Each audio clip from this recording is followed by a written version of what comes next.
Hello বন্ধুরা, Shweta village food cooking চ্যানেলে আপনাদের সবাইকে আবারও স্বাগত। আশা করছি আপনারা সবাই খুব ভালো আছেন এবং সুস্থ আছেন। তো প্রত্যেক দিনের মতো আজকেও আমি একটা রেসিপি নিয়ে হাজির হয়ে গেছি। আর রেসিপিটা হলো চিলির পনির। এরকমভাবে একদিন চিলির পনিরটা বানিয়ে দেখতে পারেন। পুরো কিন্তু রেস্টুরেন্টের মতনই খেতে হবে, আর বানানো কিন্তু একেবারেই সহজ। চিলির পনিরের রেসিপিটা শেষ পর্যন্ত দেখার জন্য আপনাদের সকলের কাছে অনুরোধ রইল। আর চ্যানেলে যদি নতুন বন্ধু হয়ে থাকেন, চ্যানেলটা সাবস্ক্রাইব করে রাখার অনুরোধ রইল। চলুন তাহলে আজকে রেস্টুরেন্টের মতন চিলির পনিরটা বানিয়ে ফেলা যাক।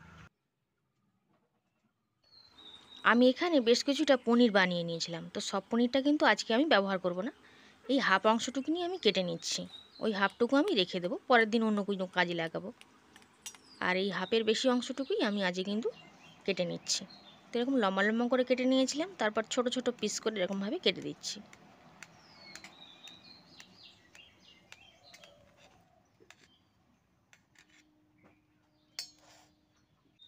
আপনারা এই পনিরের পরিমাণটা কম বেশি করে নিতে পারেন, বা বাজার থেকেও কিনে আনতে পারেন, বা পনিরটা কিন্তু নিজেরা বাড়িতেও বানিয়ে নিতে পারেন। পনির বানানো কিন্তু খুবই সহজ। তো আমি পনিরের টুকরোগুলোকে সব এক জায়গায় করে নিয়েছি। আর এখানে অল্প আমি হলুদ গুঁড়ো দিয়ে দিলাম, আর দিয়ে দিচ্ছি অল্প লঙ্কার গুঁড়ো, আর দিয়ে দেবো লবণ, স্বাদ মতো লবণ দিয়ে দিচ্ছি। আর এবার দিয়ে দেবো হাফ চামচের একটু কম গোলমরিচের গুঁড়ো। আর এখন দিয়ে দিচ্ছি টমেটো কেচাপ। এটা আমি 2 চামচের চেয়ে একটু বেশি পরিমাণেই কিন্তু দেব। এটা কিন্তু দিতে হবে।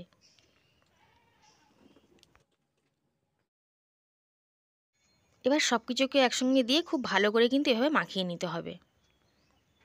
হাত দিয়েও খুব সুন্দর করে মাখিয়ে নিচ্ছি।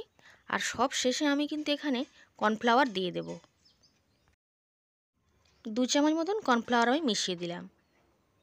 তো খুব ভালো করে 2 চামচ মতন কর্নফ্লাওয়ার মিশিয়ে দিয়ে আবারও খুব সুন্দর করে মিশিয়ে দিচ্ছি পনিরের গায়ের সঙ্গে। আর এখানে আমার একটু টমেটো কেচাপ ফের কিন্তু প্রয়োজন পড়েছিল, তাই আমি সেই জন্য আর একটু টমেটো কেচাপ দিয়ে নিয়েছিলাম। এবার সমস্ত মশলাকে পনিরের গায়ে খুব ভালোভাবে মিশিয়ে দিয়েছি, দিয়ে এখন এটা রেখে দিচ্ছি। এখন আমি দুটো বড় সাইজের ক্যাপসিকাম লঙ্কাকে কেটে নিয়েছি ছোট ছোট টুকরো করে। আর দুটো মিডিয়াম সাইজের পেঁয়াজকে এরকমভাবে আমি কেটে নিয়েছি, এতে করে কিন্তু দেখতে বেশ ভালো লাগবে।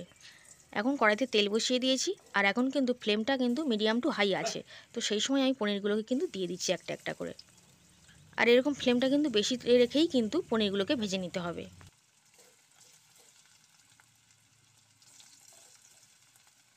সবগুলো আমি দিলাম না, 2-4টেকেও কিন্তু রেখে দিয়েছি।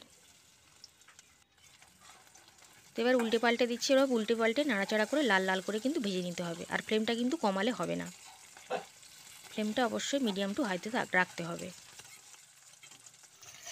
এই পনিরগুলো আমার ভাজা হয়ে গেছে, তো তেলটা ঝারিয়ে আমি তুলে নিচ্ছি, এবং বাকিগুলো একই রকমভাবে কিন্তু আমি ভেজে নেব। সব পনিরগুলো ভেজে নেওয়ার পর ওই তেলের মধ্যেই আমি কিন্তু কেটে রাখা ক্যাপসিকামগুলোকে আমি দিয়ে দিচ্ছি, দিয়ে মিনিট 2-3 ভালো করে ভেজে নিচ্ছি।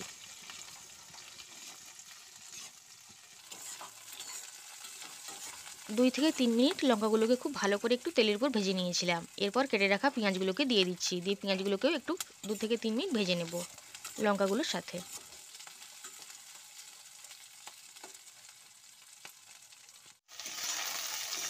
পেঁয়াজের টুকরো এবং ক্যাপসিকামের টুকরোগুলোকে খুব ভালো করে ভেজে নিয়েছিলাম তেলের উপরে। এর থেকে বেশি কিন্তু ভাজবো না। এরপর আমি দিয়ে দিচ্ছি স্বাদ মতন লবণ, মানে হাফ চামচের মতন লবণ দিলাম। দিয়ে দিচ্ছি হাফ চামচ হলুদ গুঁড়ো, আর দিয়ে দেবো হাফ চামচের একটু কম লঙ্কার গুঁড়ো, আর অল্প একটু জিরের গুঁড়ো দিয়ে দিচ্ছি। আপনারা দিতেও পারেন বা নাও দিতে পারেন। দিয়ে খুন্তিটা দিয়ে নাড়াচাড়া করে দিচ্ছি। খুন্তিটা দিয়ে নাড়াচাড়া করে একটু রান্না করে নিচ্ছি।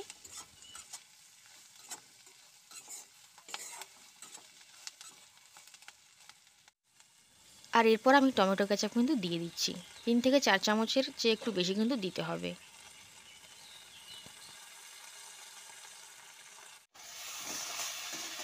টমেটো কেচাপটাকে দিয়ে আরও 3 থেকে 4 মিনিট এভাবে একটু কষিয়ে নিচ্ছি।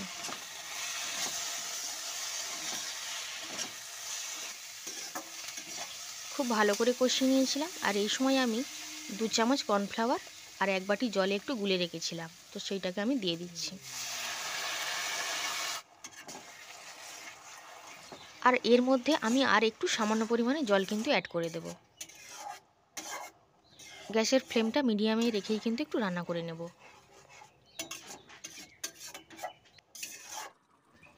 এখন ফুটতে শুরু করে দিয়েছে, তো এখন আমি পনিরের টুকরোগুলোকে দিয়ে দিচ্ছি। খুন্তিটা দিয়ে এভাবে নাড়াচাড়া করে 10 থেকে 15 মিনিট ফুটিয়ে নিলেই হয়ে যাবে কিন্তু চিলির পনির। এখন আমি একটু হালকা করে ঢেকে দেব।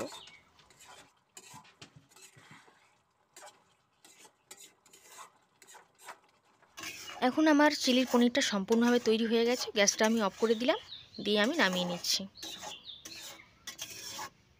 গ্যাসটা অফ করে একটা প্লেটে আমি ঢেলে নিয়েছি। কত সুন্দর দেখতে লাগছে দেখুন, আর খেতে কিন্তু ভীষণ সুন্দর হয়,